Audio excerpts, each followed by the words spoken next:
अगर आपको लगता है कि बहू को हमेशा चुप रहना चाहिए तो ये कहानी आखिर तक जरूर देखिए। हमारे घर में चाय थोड़ी और कड़क बनती है। जी। तुम्हें बेसिक चीजें भी प्रॉपरली नहीं आती क्या? जी कोशिश करूंगी अम्मी। या अल्लाह मुझे हिम्मत देना। मुझे कोई सुनाएगा तो मैं वहां क्यों जाऊं? सेल्फ रिस्पेक्ट भी कोई चीज होती है। मैं वहां दोबारा नहीं जाऊंगा। एक दामाद थोड़ा सा सुन ले तो रिश्ता रोक देता है, एक बहू रोज सुनती है फिर भी रिश्ता निभाती है। सेल्फ रिस्पेक्ट सिर्फ आपका हक नहीं, मेरा भी है।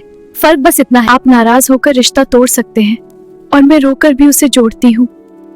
चाय कड़क हो सकती है लेकिन घर के लफ्ज कड़वे हो जाएं तो रिश्ता जल जाता है। बहू, हमने तुझे बहू समझा, तू तो इस घर की रहमत निकली। आज से तू मेरी बेटी है। या अल्लाह मुझे इतना सब्र दे कि मैं टूटूं नहीं और इतना सच्चा लहजा दे कि किसी का दिल भी न टूटे।